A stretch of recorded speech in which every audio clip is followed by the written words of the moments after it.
10 minutes away from 1 o'clock, and we want to talk about some of the recent acts of violence on Atlanta's Beltline and at MARTA stations.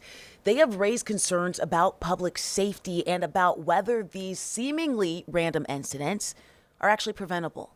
The cases are also starting broader conversations about mental health, crisis intervention, and the role that law enforcement plays in identifying warning signs before that violence occurs. So we want to bring in Thaddeus Johnson, former ranking law enforcement official and assistant professor of criminal justice at the Georgia State University, our friend. Mr. Johnson, thank you so much for being here. Well, thank you for having me, and thank you again for covering these important topics. Appreciate you. Absolutely. So, Mr. Johnson, let's get into it. You go out to the Beltline for a stroll or for some exercise, take the kids out there. You go to MARTA. You're trying to get to your destination. You are not trying to be a victim of violence, specifically not random violence. Is it normal what we're seeing right now? It seems like there seems to be some type of increase in these unprovoked attacks. Yeah, that's a really important question. And I think it's important for viewers to know that most acts of violence are not random. It's usually between people who have some type of association. So this is really, really unfamiliar, although it's not like we hadn't seen it before. I also think it's important when you see a couple of these things happen back to back that we make sure that we understand that is this really rising or is this just something that's been clustered together? It doesn't make it any less important, but I think it's important that we break it out and kind of understand what's going on. Is it a security issue? Is it something with mental health services or other services that perhaps can fill in those gaps beyond what policing can do? So, for the most part, if you go out, this is not to discount what happened. Just know that you're more likely to be safe than not. Yeah. Well, I'm glad that you broke that down and clarified that. I do want to ask you about the random attacks that we are seeing. When something like this happens, when an investigation starts, what does that first 24 to 48 hours look like for investigators? What are they trying to piece together? No, absolutely. And I think I want to also say, too, that when random acts of violence happen, it can really permeate fear throughout the community more so than some more common crimes. And so, even though if they're less common, I think they're just as important because fear can impact whether you go outside when the lights come on, whether you go to the store, whether you use public transportation or go to the belt line. And so, it's really, really important. And so, what investigators are trying to do to make sure there is no type of interaction between the two. Was there a bump? Was there something that they met earlier? Just trying to see if there's any connection.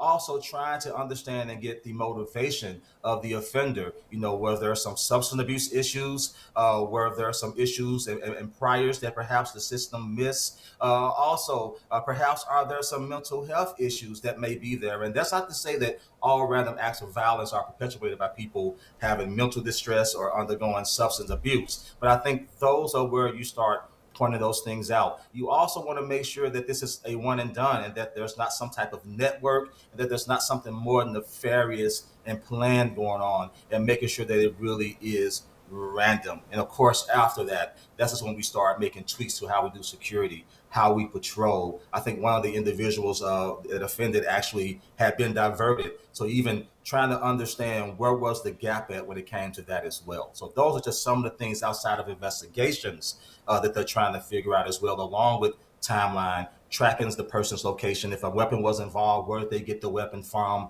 Were there other people involved that may have provided a person with this weapon? So it's just so many things that they're trying to answer in such a short period of time to make sure that there's no longer a public threat.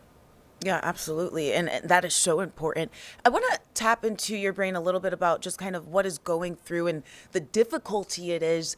And I think about the recent scene that we saw on the Beltline where there was a gentleman on his bike and he is accused of stabbing a woman to death unprovoked, lady just out on the Beltline.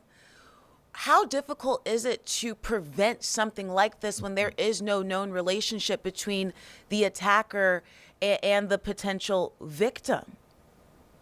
Yeah, that makes it really, really hard, right? It's almost like you think about domestic violence. It's not necessarily random, but it's outside the purview of oftentimes predictive policing patterns as well. So it makes it pretty difficult to, what's the word, try to predict these things. However, it makes us wonder, all right, can we have more police presence to deter these things? Do we have more helplines to deter this types of acts of violence, particularly in our public spaces that not only are about safety, but think about the revenue to businesses and to residents over in those areas, and also the symbolism that this is supposed to be the safest place, one of the safest spots in Atlanta. And so it's really important that we protect that. Also, making sure that again that if people who are known offenders, repeat offenders, if they're in certain areas, that we're keeping track and not a watch list or surveillance, but understanding their movements and if it presents a risk to anyone. And so, yes, it's really hard to police, but it does not mean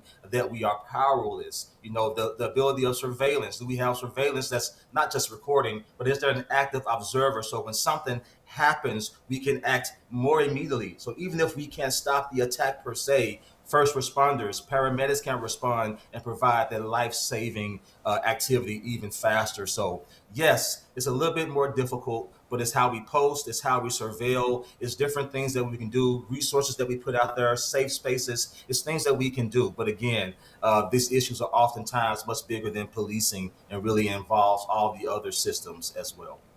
Yeah, I agree absolutely. Can I ask you, when something like this does happen, what is going into an officer or investigator trying to determine if mental health or substance abuse or something else played a role in unprovoked attack?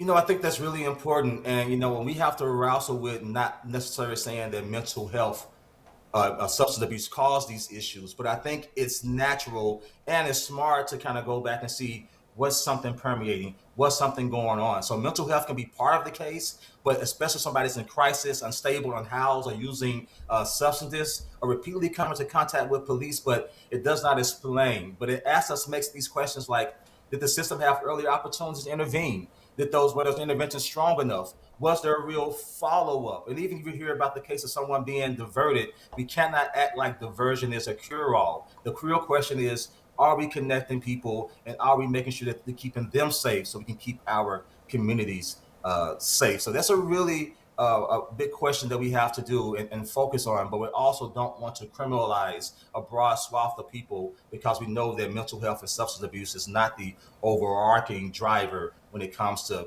random or traditional attacks. And say that again for the people in the back, because we know that that has been, in some cases, the root of it. And it actually leads me to my final question for you, Mr. Johnson.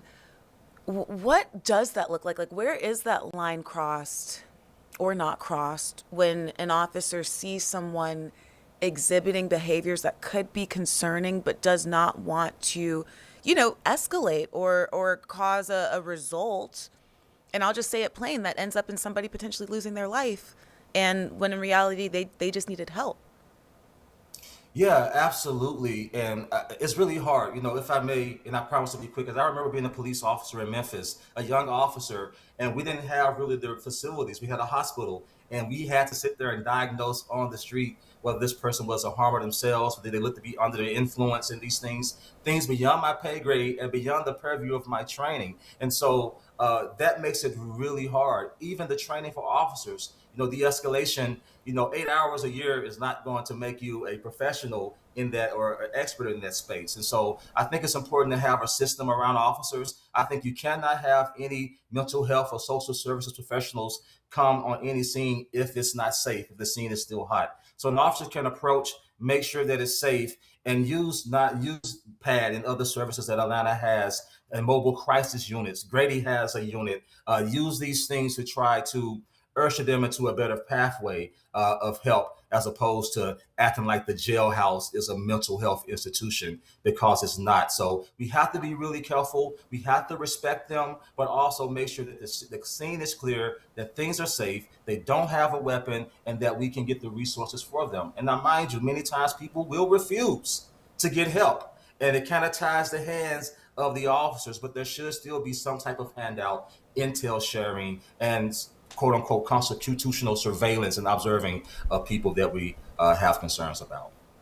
Those are also very important points. And we truly appreciate your expertise because you have been on the ground. You have seen this play out.